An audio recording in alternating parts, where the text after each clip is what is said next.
Three, two. Out of the stash. Greetings and thank you for turning into the Starboard Portal. This is Craig Leweck. I'm taking a break from my day job as editor at Scuttlebutt Sailing News to host U.S. Sailing's video channel. And today we are joined by Ben Bardwell and Peter Kinney of the United States SailGP Team. Since the Starboard Portal was launched a month ago, over 80 videos covering a massive range of topics have been produced, and it is all through the work of U.S. Sailing. The organization is doing some heavy lifting to support the sport right now and needs all the help they can get from member dues to make it happen. So please, everybody, lend a hand by joining or renewing your U.S. Sailing membership today. This is my second appearance as guest host, as last week I spent time with the helm and general manager of the team, and we nearly set an outright record for channel views that day and might be the record holders for talking about nothing. You go through those 80 videos and you will find all kinds of stuff, knowledge, topics, tactics, race management. I still don't know what we talked about. And in fact, I got an email criticizing that we talked about nothing. So as a tribute to nothing, I've got the Seinfeld show background here. I don't know, Peter, are you old enough or young enough, old enough to know Seinfeld show? Barely. I was watching the Michael Jordan documentary, and Seinfeld was on it the other day, and that's about it. So yeah, I think you've got to be a certain age to have seen the show live. But anyway, to Seinfeld we go.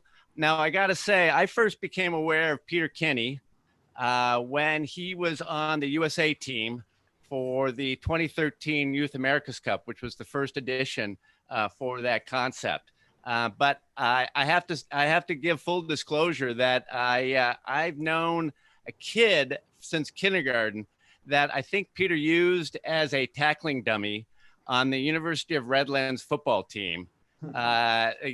Jacob only lasted 1 year after getting mounded by people like Peter. But now 29 years old, Peter's firmly established. He's a world champion in the Melgus 32 class, offshore crew, and had once leaned on the bar at San Diego Yacht Club alongside me. So that, I think, helps me more than him. However, Ben, on the other hand, is 42 years old. And somehow this is the first chance that he and I have connected. So this is a treat for me.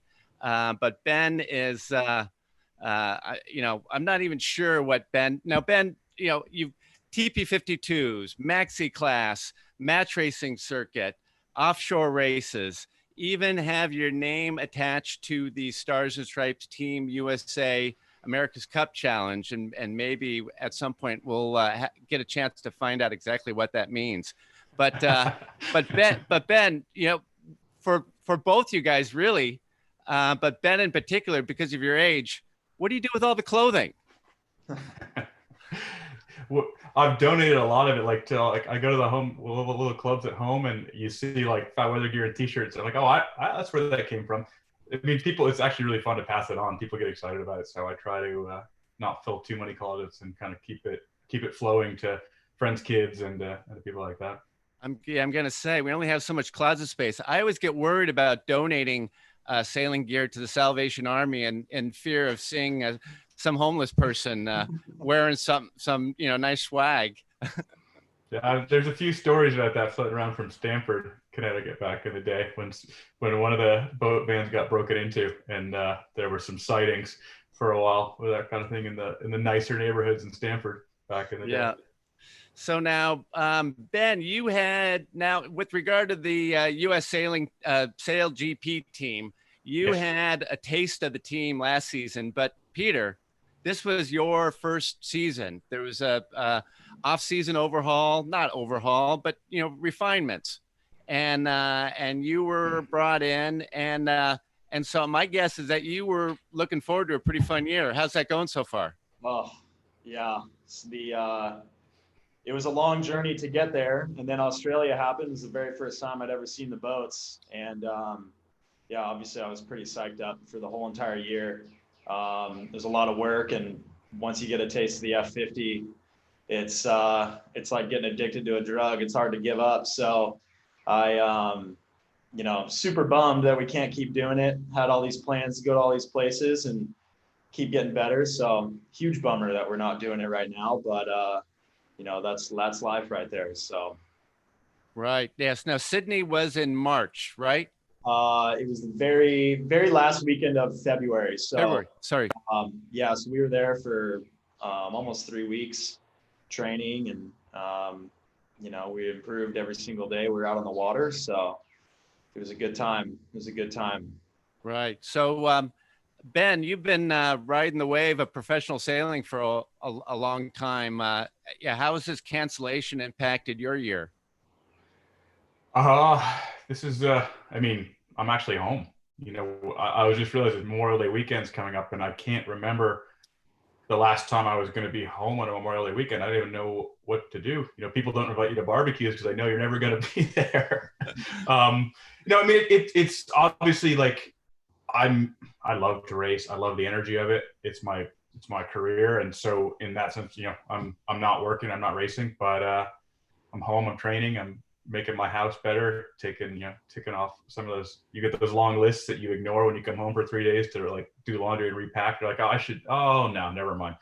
So I'm just catching up on stuff at home and putting in a pretty good training block too. Right. Now you've had some connections to the team, various people that were on the team last season. You were able to get a taste. Now, Peter, how did you get, you know, this gig? I mean, there's 5 spots on the boat. There's 6 teams. I mean, they talk about the number of jobs in the NFL. I mean, this is, you know, kind of a rare opportunity. How did you get this gig? Yeah, you know, it's my story is it's super random, and it was all networking and you know, kind of being in the right place at the right time. And that goes all the way back to, I'd say it starts off, you know, multi-hulls and being fit and trying to fill that void in the new style of sailing. Started the Youth America's Cup, and when I worked my way up through that, you know, since I didn't do a lot of college sailing, or you know, have so many more friends that are way more talented than me, and I tried to fill that void as strong, fit, and not afraid to go really fast on a boat.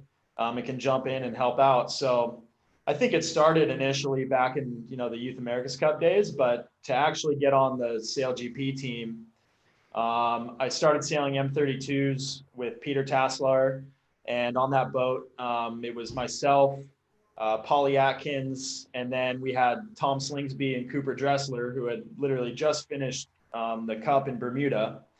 And we went to Chicago. We did the North Americans. We had a great time. We ended up 4th, and it was the very first time we'd ever sailed together. And from there on, we sailed, did the whole series in Miami, leading back up to the Worlds the following year in Chicago. And during this whole time, Tom had been working with Russell and Larry on SailGP and saying, you know, this is the deal. And so I kind of had a little backdoor information on it. And, you know, in my mind, I'm like, that's the goal. That's exactly what I would want to be doing. And on top of that, our trainer, Craig McFarland, also known as Oscar, he was kind of our shore support. And if anyone knows the Blixen program, he was our hydration specialist. So we would go out and dehydrate ourselves heavily the night before. And Oz was a part of that. And then he would help us rehydrate the next day and get back to some kind of sailing form, usually pretty darn dusty. But so I met those guys, and, you know, just started meeting more people. And I knew Mac Agnesi in Rome, or excuse me, Mac and Dan. And then I finally met Rome last summer, and just kind of, you know, just kept pressing. Hey, I know that those guys, you know, there's a chance there's going to be an opening. And, you know, Ben had worked his way in there too. And I knew Ben from way back, sailing with him on the Rio and a couple other boats. So, you know, and I kept talking to Oz. I said, hey, I want to do this. And luckily for me, Oscar started writing me training programs, and, Rome okayed that behind the scenes, and they kind of kept their eye on me. And I think one of the main times, the main breaks I got was actually what you said with Stars and Stripes. I went to the camp they had in Long Beach and did some grinding tests, and I beat did pretty well. Didn't do quite as well as Ben did, but did a little bit better than another guy that was on the team at the time and is now doing the America's Cup. So I thought, oh, cool, I'm in there. And so I kept doing that, kept working hard in the gym, and it was a long process, but thanks to guys like Tom and Oscar and in Rome, I kind of got that opportunity a whole year in advance, back up to this past fall when it actually came to fruition. So, and now you've got the clothes and nowhere to go. Exactly. Yeah, it's a bummer, but we'll pick it up. Now, Ben, I've heard you say how there was a pivot in your life because you saw, you spent a lot of time on bows of big boats and functioning in various roles. But as the boats get faster, and particularly these America's Cup and SailGP boats, you recognize that you need to do a little bit of shift to prepare for the roles that were on those boats. You want to talk about that? Yeah, well, first they took our spinnaker poles away, and I mean that was, and then you're right. I mean, basically spinnakers don't exist anymore. The bowman roll doesn't exist. And Ben, when you say spinnaker, does that mean dip pole jibe? Well, I've done plenty of those up to a 70-foot long pole in a J class, so I know when to duck. All right. But yeah, so as boats got faster, it evolved. How you sailed them evolved, and honestly, the position that I've spent most of my career doing didn't exist in the America's Cup anymore. But one of I came have a rowing background. I've always been, I guess you could say, I'm blessed with good genes in terms of endurance sports. And I recognized that I could make a bit of a late in the career transformation. It's been a lot of work. I mean, I put on, in the last 18 months, I've put on 10 kilos. I went from being always trying to stay kind of as lean and small as I could be to do the bow to trying to put weight on. And, you laugh, it sounds like, arrogant. It's hard to put on weight, but it's to put on weight the right way. It's plenty of work and plenty of focus. So I took a good aerobic engine, and with Oz's guidance and constant attention, I've put on a bunch of mass, and I've been able to recreate myself in a different role. It's actually been a really cool challenge.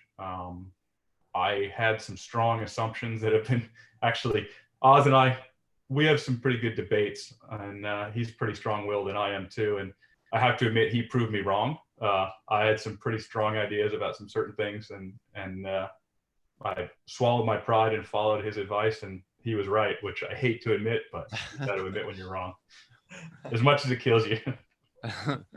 Now, I stepped in it, as I do on occasion, because I've got my golden retriever to save me from saying things, and that doesn't always work.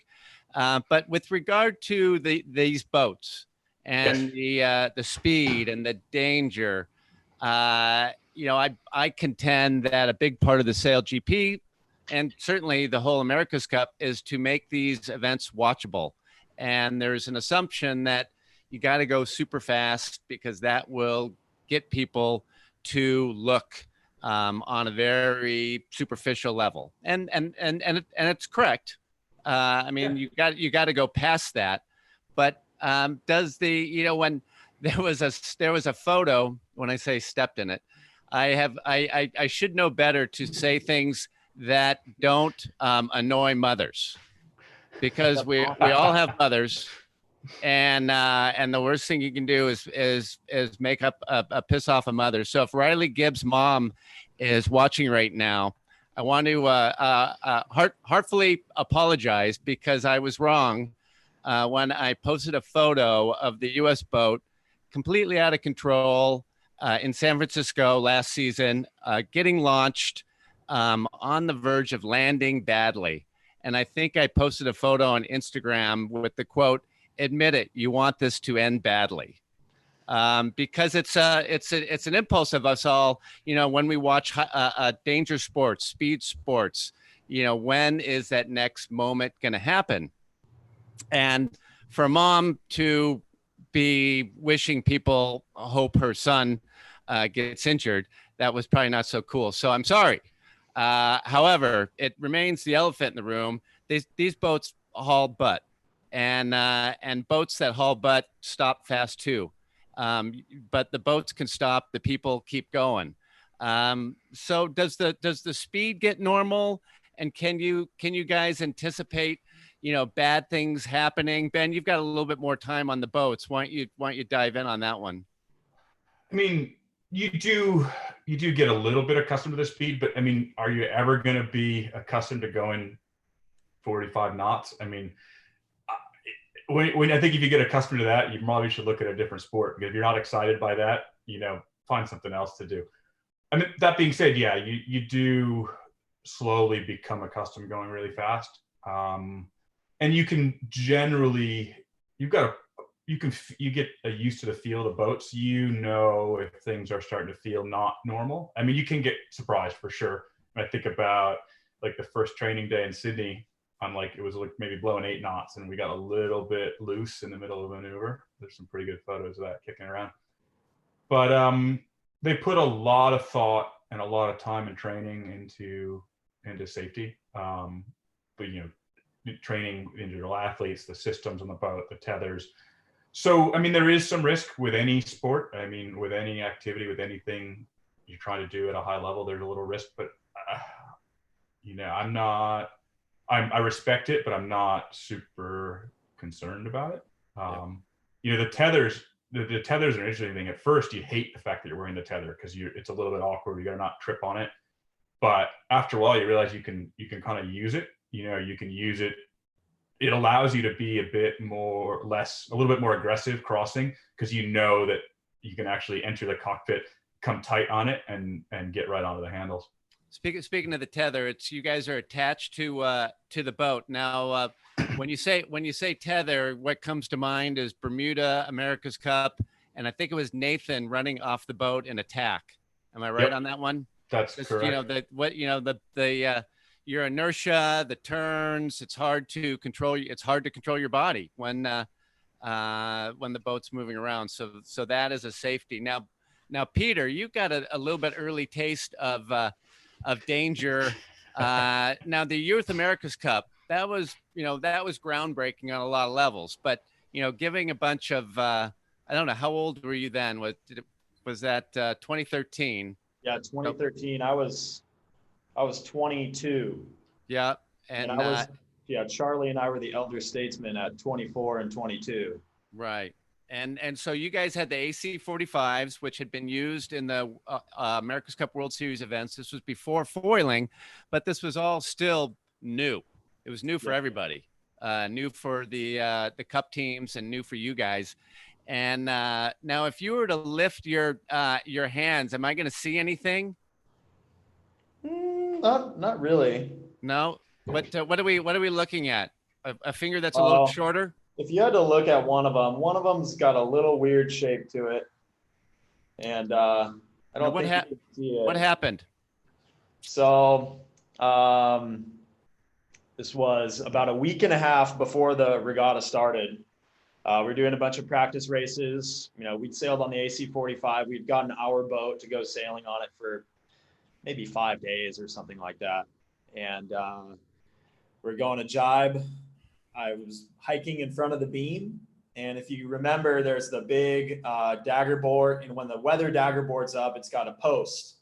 So the dagger board's up, and it's got a post, and it has a purchase system on it, and on the board is a big block that's mounted to hold it up and to pull it down. And I grabbed the post to pull myself back into the boat so I could run across, and I grabbed all the way down at the base of the deck where the board comes in and basically has as little clearance as possible. And, I was probably 2 seconds too late getting in the boat. And our guy, I will leave him unnamed. He feels bad about it, but he uncleated it. And every time he uncleated it, he would just let it go and it would go boom and slam into the deck. And I told him, I said, if you keep doing that, we're going to have to go climb in the boat and break, we're going to break the fairing in there. We're going to have to climb in the boat, pull the boat out of the water. It's going to be a pain. And so, of course, to shut me up, he undoes it again, and it grabbed the block, basically grabbed these 3 fingers. And this one was pointed that way, and it opened it all up. And I had a pretty good scar, some good photos from it. So, and that was the end of your Youth America's Cup. And that was, yeah, well, I guess the whole process probably started in like February or March of that year. And then that was, right end of August. So 8 months of work going into that, out the door. The next thing I knew, I was in a fireboat watching all the boats go by, the Golden Gate Bridge starting, like the coolest thing ever. And I was going to surgery. So. And they told everybody not to do that again. Yeah, pretty much. It was, of course, being me, like a kid that hadn't been sailing very much leading up to that, in my mind, what everyone else was thinking, I was like, oh, this kid doesn't know what he's doing. And the Americans, classic, whatever. But it happened on a few boats, the Kiwis, it happened to them almost. And one of the guys went up and grabbed the purchase to stop the board from going down. And so it was a bit of a dangerous spot, but just, a perfect storm of timing and that happening for it to happen. So. Right. Before I forget, there is an auction going on, and it's through the U.S. team, and it expires. I think the deadline is 9 p.m. Eastern time tonight. Mm-hmm. It is a massive package. It can be found on the U.S.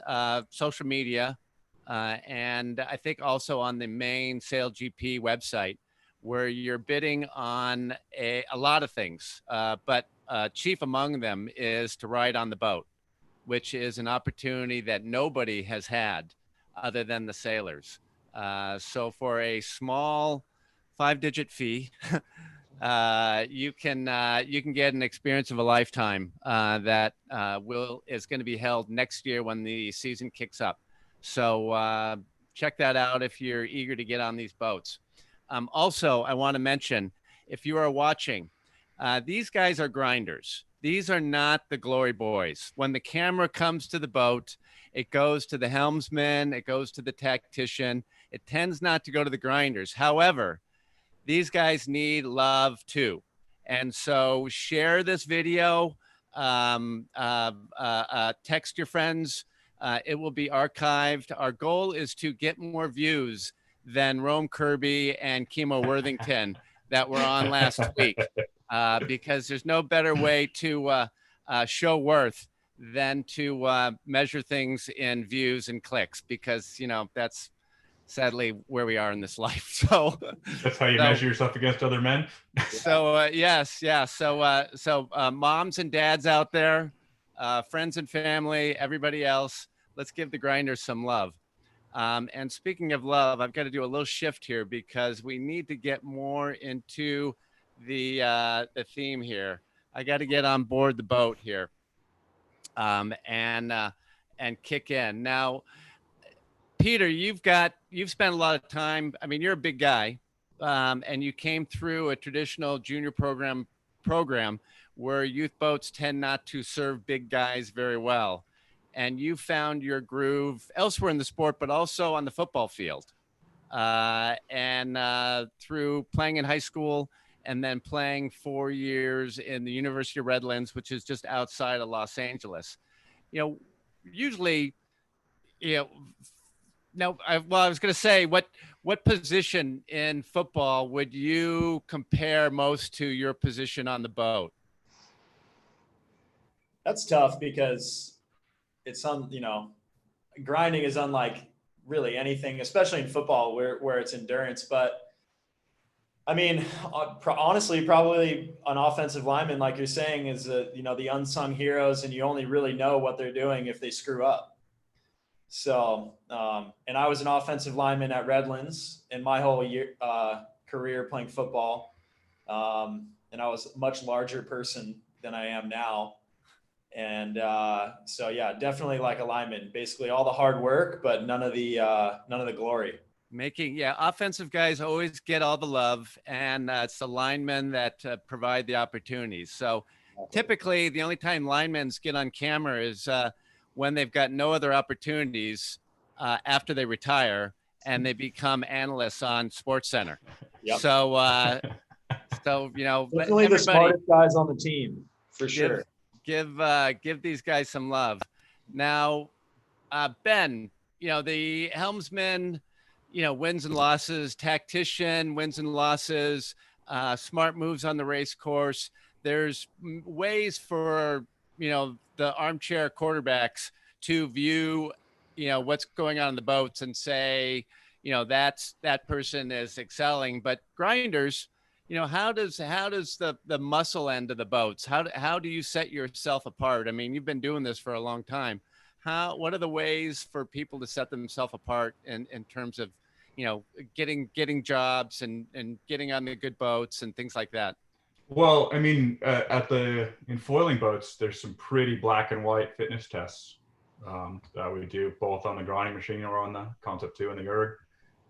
So those are black and white numbers. You either turn the handles at that rate or not. You finish the piece in that amount of time or didn't. But what's really cool about this role, the grinder role on an F50, is that while it's not super evident, on TV, like the fitter we are, the quicker we react, and the more ability to adjust the wing that we give Riley, the faster the boat goes. I mean, so there's a direct correlation between your fitness and boat speed and level flight.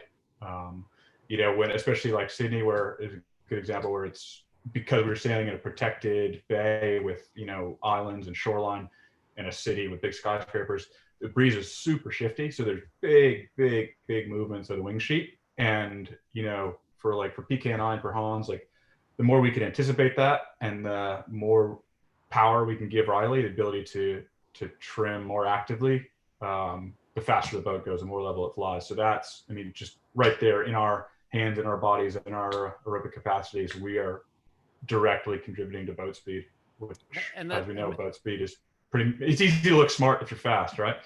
The America's Cup boats, those guys are seemingly grinding all the time because of fluid. Is the F50s similar, where you guys are grinding all the time to maintain fluid, or is it more based on no, we don't. In and out? We are just powering the wing sheet, just the pedestal's just driving the winch for the wing sheet. So it's a lot more jumpy, short, intense, jumpy efforts, as opposed to a long, steady kind of, threshold level filling an accumulator on the cup boats right now. Yep. So my background is you, Ben. Mm-hmm. It looks like that's your. It is. I see your name on the life jacket. Now, that's me right there. Who's across the handles from you? That would be Hans Henken, I believe. Now, how do we decide who goes backwards? So the backward position, we actually swap out the G1, the aft facing grinder, between races. PK and I usually alternate races. We're generally, you're pushing rather than pulling, kind of the power position. So we have a little bit less responsibility in systems on the boat, because the G2, the forward facing grinder, is trimming the jib and inverting the wing through maneuvers. But it's a little bit more of a power role. So that might be how you could. Ben, that's not the answer I was looking for. It's not the answer I was looking for. Okay. What are you looking for, Craig? You've got a DNA and crew. Into the front of the boat? In rowing. Yep. And you're used to going backwards. Oh, that's fair. That's funny. I hadn't thought of that. So yeah, absolutely. Yep. I'm used to a small person in the back yelling at me too. Yeah, I got no logic for you, Peter. Sorry. Other than your porn mustache needs to be hidden from the photographers or something. Come on. Or maybe you're probably the biggest person. Are you the biggest person on the boat? Physically? Yeah, I don't know, maybe. Because it's all about blocking, keeping the, people back there dry. Yeah, exactly. The mustache does that. It'll just take the spray and kind of deflect it off. Yeah. You've cleaned up your hair too. How did that happen?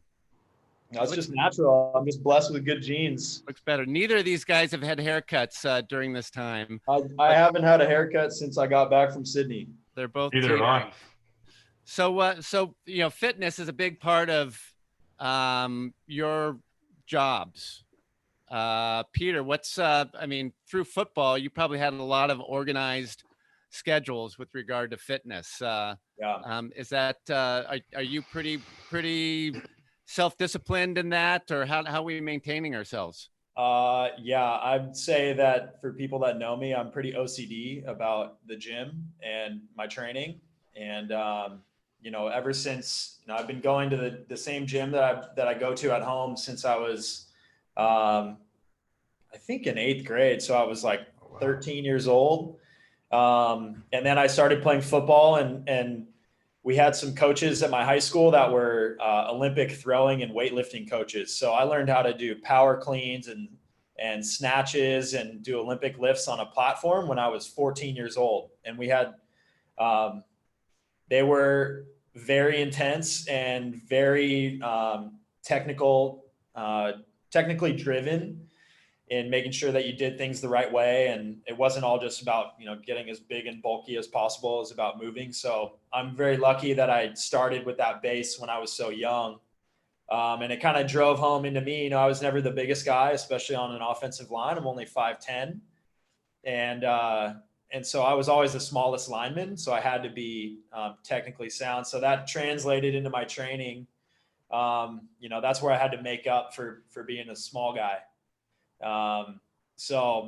Then go into college, same thing, in the gym, lifting heavy weights for four days a week. And, but the big difference was, for football, do a set, rest for a couple minutes, do a set, rest for a couple minutes, translate into this stuff. I never had to go on a rowing machine or do hour-long bike rides or anything like that. So from the time that, that I started doing for Red Bull Youth America's Cup, my training's changed a lot. And when I ended my career at Redlands, I weighed at my heaviest, I was 248 pounds. And I got all the way down to, I think 205 or something like that for the Youth America's Cup. In the year after that. So, and even in the last 2 years training, the grinding machine, there's no movement like it, maybe paddling. Like there's that video from the American Magic guy the other day and talking about that. But, I don't have much experience in that. I have a stand-up paddle board, but that's about it. Or swimming, which for me, it was going to the wedge and going body surfing. It was never in a pool doing laps or anything. So in order to get the fitness level necessary for this stuff, it's huge change. And there's only one way to get there. And that's just by doing it as much as possible. So. And habits, I guess types of fitness can vary, but habits are the underlying theme, and developing good habits early then lays the foundation. And what you just said, something that made F50 sailing seem kind of sane. You said going to the wedge. If anyone knows the wedge in Newport Beach, it's the most ridiculous break, right? Steep and right on the shore. You just drop into the sand, right? It's a little bit. Yeah. When it's big, it's a little deeper, probably breaks in like 6 to 8 feet of water. But if you get a good one, you go all the way into the sand and then it'll just dump you right on the sand. So the only videos they put online, shockingly, are the fail videos. Has it ever gone wrong for you there, PK? I've had nothing too major. I've had a couple moments where I you kind of wipe out or you get thrown and you hit the bottom, and luckily for me, nothing major. But yeah, it can get a little hairy. I know I grew up about 2 blocks from there, so every time that there's a siren going by, my mom freaks out whether I'm in town or not. So yeah. Well, your football background, I got a sense that plays into, that's team. There's no more of a team sport than football. Yeah. And so having those habits, having that mentality is critical for any bigger boat program. There's only 5 people on the 50, but the bigger boats. You said you sailed on Rio 100, and I got to say, I know both of you guys sailed on Rio 100 with Keith Kilpatrick, and I reached out to Keith Kilpatrick for dirt on you guys, and he gave me zero. Oh. Zero. Yeah, no, or it'll be like Keith, knowing that I needed it now to send it to me tomorrow. So, or he knows that there's so much on him out there. He's mutual assured destruction. Yeah. But Ben, you're rowing now. Yep. We could talk about some dirt. We could talk about Rio 100 if PK wanted to. First time I met PK. For content, if we're looking for content a little bit. Sounds okay. Sounds like, hey, US Sailing, if you're listening, we need another hour.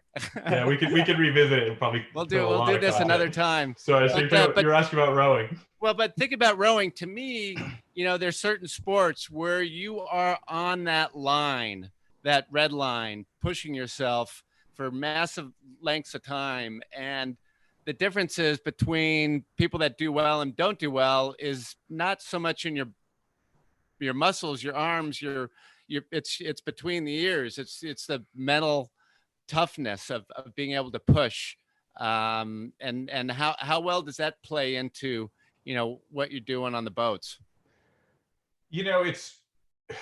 It plays into training a lot, into training maybe more than actually on the boat.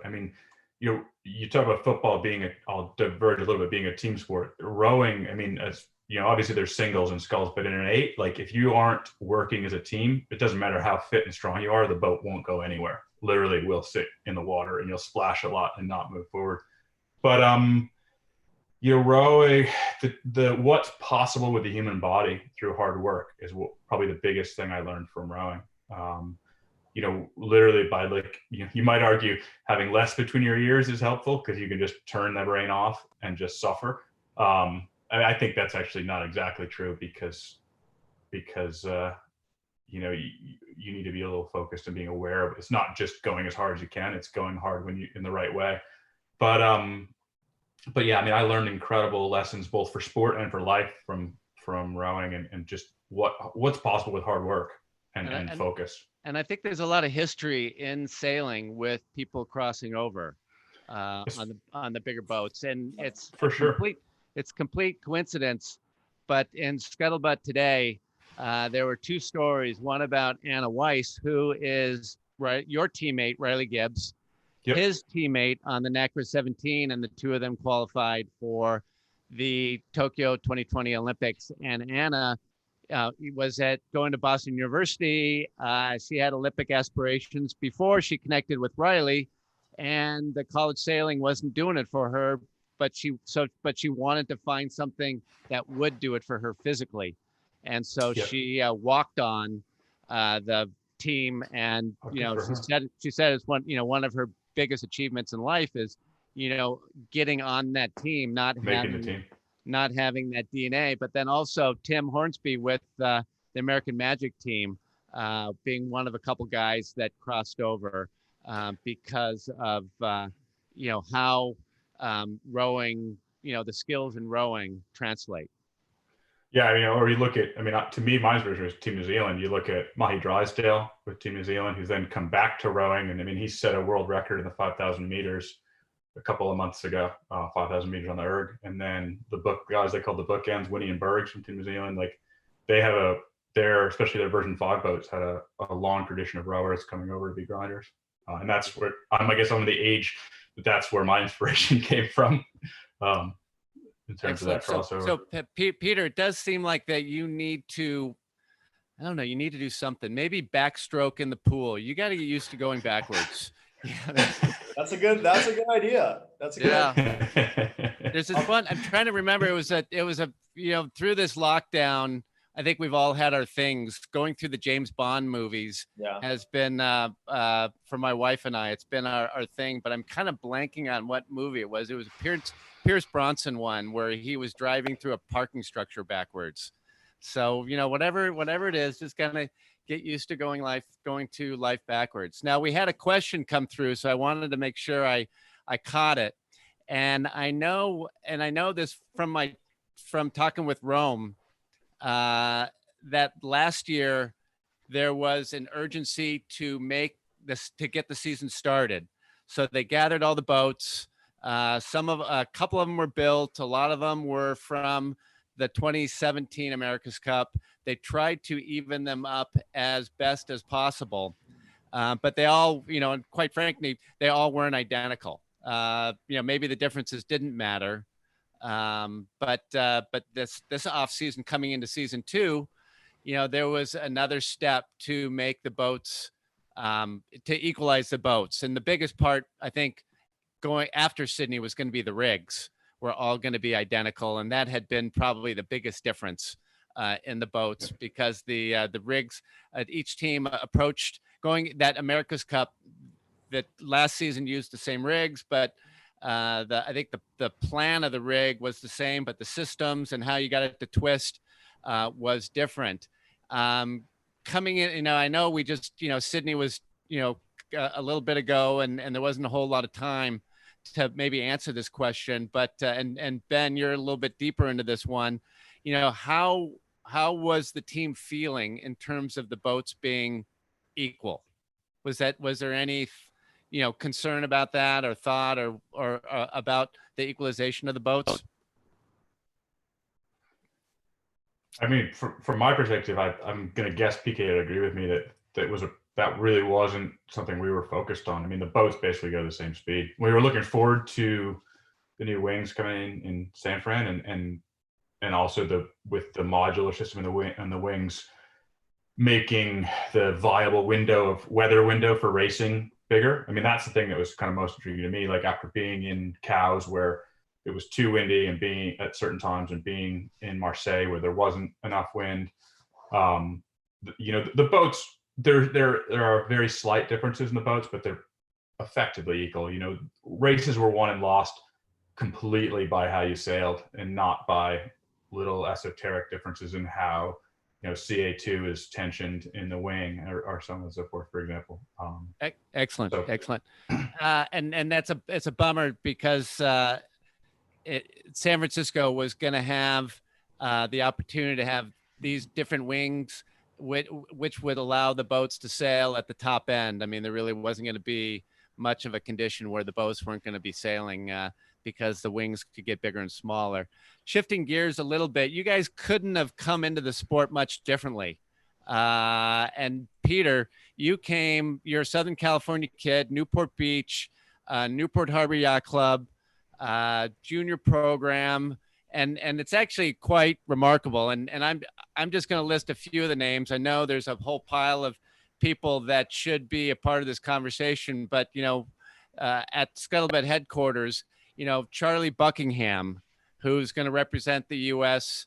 And in Tokyo, Chris Barnard, who is your cousin and was pushing Charlie very hard. Both those guys were College Sailors of the Year at Georgetown.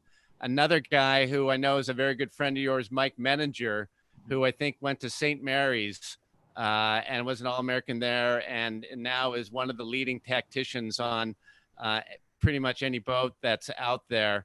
What can you, I mean, it's always hard to assess things when you're in the middle of it, but was there something special at Newport Harbor Yacht Club? I know there's something special there now, because they've got a bitchin' new yacht club. Yeah, it's sweet. And that is it 92037? Is that the zip code? 92037? 92661. 92661. Oh, huh. I wonder what. Oh, that's another. But and there's more beautiful people per square block in Newport Beach than probably anywhere that I'm familiar. But with regard to that group growing up, what can you look back on that kept you guys still going at it? Yeah, it's it was cool thinking back. Those are some of the most fond sailing memories you have. For us, for me, my days where I would get on my skateboard and I would ride to junior lifeguards, and then I would ride from junior lifeguards to sailing, and then we had this whole group of guys that and girls that were really good, and it goes in phases of what club in Southern California has all the really good kids at the time. And we had so many good guys, Charlie, Chris, Michael Menninger. There's a bunch of guys that went to Charleston and sailed and won a national championship, and a bunch of guys that went to St. Mary's and sailed. And I was, when I was growing up, I was a good Sabot B sailor and a very, very mediocre Sabot A sailor.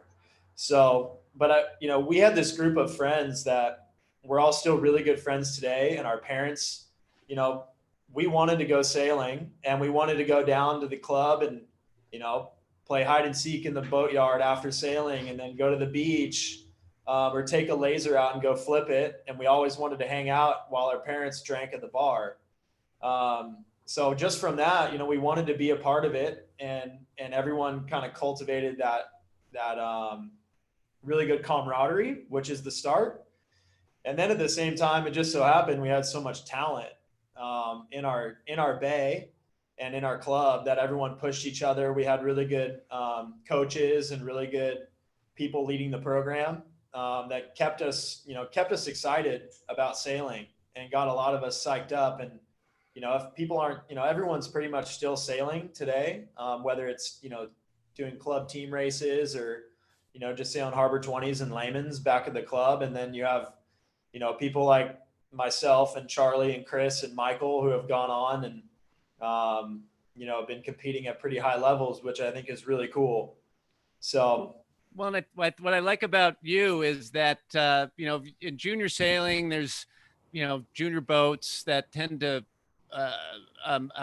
fit smaller people than you. You're football size, so it's easy to get discouraged at the youth level if you're not doing great, and a lot of times it's just because the boats don't fit you. But you found other lanes to get on. You got on some of the keel boats that were going, that were active in the area, and you stayed active in the sport that way. Yeah. I went, everyone started sailing lasers and FJs and 420s, which I did a little bit of. But as that went on in high school, guys were doing high school sailing. And I mean, I did high school sailing for a little bit, but at 210 pounds and trying to put weight on an FJ really wasn't the boat for me. So, no, it was, you made a good pivot. Now, Ben, are you sitting in Vermont right now? I am. Yeah. But, and were you raised in Vermont? No, I was raised in southeastern Connecticut, in Stonington, North Stonington, right on the border of Rhode Island. You're not a junior program kid, but you lived near the water, and somehow you found it. Yeah, well, my dad was a lobsterman, and so we had that direct connection to the water. But he, unlike a lot of the other fishermen, like he just loved the water. Whether there was kind of a stigma with some of the other fishermen against sailboats, but my dad, like, we had a sunfish. We had a yard full of boats of various shapes and sizes, to my mother's probably chagrin at certain times. But I mean, he pushed me out into our pond in a sunfish when I was probably way too little to do that, and that ended, as you would expect, upside down pretty much immediately. But it kept going from there. But so I kind of found racing fairly later than a lot of kids. But I raced at a high school team, and then there was a group of people with the Mystic River Mudheads, which is a local sailing club where I grew up, and a group of people there kind of took me under their wing, and I started sailing keel boats there, and that, between that and the high school team, that kind of launched me into sailing and racing. I always think about this for guys like Taylor Canfield and the other crowd that came out of St. Thomas, or anyone that has had, you know, an island life, or they've been around water a lot, or is that you become water men. You know, Peter, I know you spend a lot of time at the beach. Your connection to the water, and as a result, you see things that other people don't see. You know, in terms of weather, in terms of winds, in terms of you know, seamanship, and so I think, and you know, certainly through, you know, being surrounded with your dad being a fisherman, I'm sure the conversations about, you know, what it takes to, you know, pull in a good haul, and it's just, there's a curiosity. It's why I think why sailing is so good in terms of education, because there's so many variables. Well, even within the sport, there's a lot of variables. But you know, you're in Vermont. Are we pulling maple out of the tree? Are we? No, that's done for the year. I do when I'm home. You know, it's always good when you live in a rural area. It's always good to have a friend with a tractor. If you don't own a tractor, you know, there's certain things that are just much easier with horsepower. And there's a guy, older farmer up the street who I've been friendly with, who has a tractor. I'll help him sugar if I'm home in the, you know, in between events in that time of year, which is the early spring. So yeah, I do some sugaring. Getting my garden ready. I'm going to have an epic garden this year because I'm actually going to be home to weed it and enjoy it. If you had to live off the land, what kind of food would you capture? Well, we could do some sprint intervals and get the deer that are in the backyard almost within reach. There's that's low hanging fruit. There's a lot of wild turkeys. The neighbor's bird feeder, they eat out of the bird feeder quite literally. So we got that. We got turkey and venison as options. And then we'll have a whole bunch of fresh vegetables in a couple of months here. So Peter, California has been pretty strict in this whole lockdown, and you know, beaches were closed. San Diego Bay was closed to boating. Parks are closed. You know, right when they're starting to open up the beaches, Orange County was caught with some serious crowding now, and closed the beach again for a little while. Were you part of that at all? Now, social distancing is our challenge these days. Yeah, you know, you can't really believe everything you see on social media. So, but yeah, you know, Newport Beach, like you said, it's a special place, and it has some special people in it that sometimes listen to people that tell them to do things, and sometimes they don't. So, you know, luckily in Orange County and Newport, things stayed fairly normal. You know, obviously the restaurants and there wasn't too much distraction, but you know, like hiking trails, you could still go out and do that. And you know, really, if you wanted to ride your bike, you could go and do that. And the harbor was open, which maybe was a little too crowded. And you know, you had some Rodney Dangerfield types out there, but yeah, I wasn't causing too much havoc. Okay, good. I'd expect only the role model status that you know who was though? The Harbor 20 sailors and the layman sailors. They were the ones that got in trouble. So really? Those super high performance classes, they had to get out there and go for it, and you know, they caused a little bit of ruckus in the community.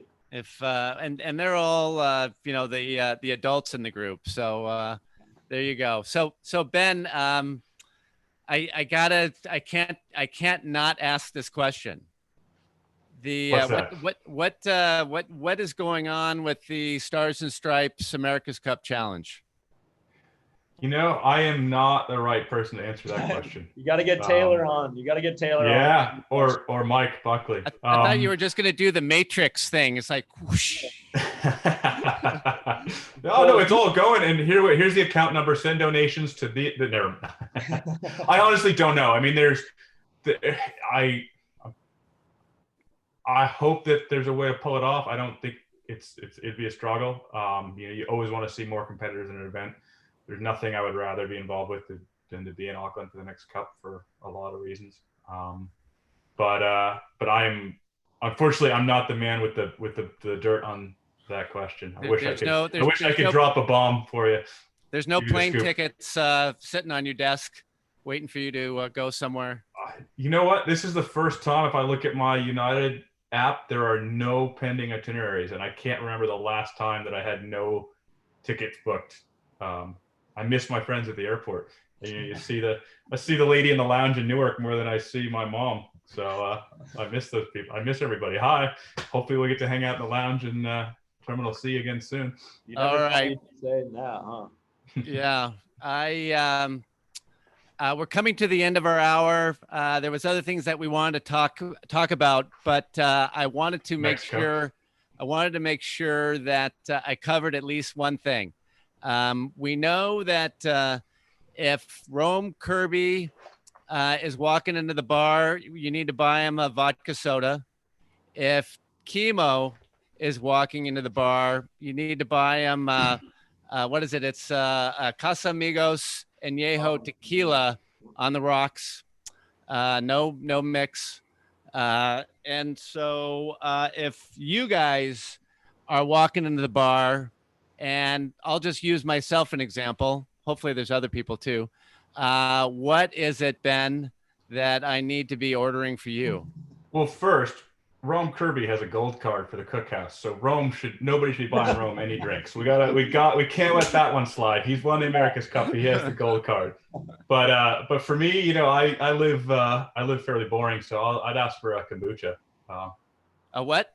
Kombucha. Kombucha. Fermented tea. All right. Good. It's a good Vermont hippie thing. It's kind of how we run up here. All right. Do you drink your coffee black too? Absolutely. Yeah. Peter, how about you and your coffee? Are you black? Yes, sir. Yeah. Now, when I was in Australia, I drank about 1,000 flat whites, though, just to really immerse myself in the culture. So. But what is that?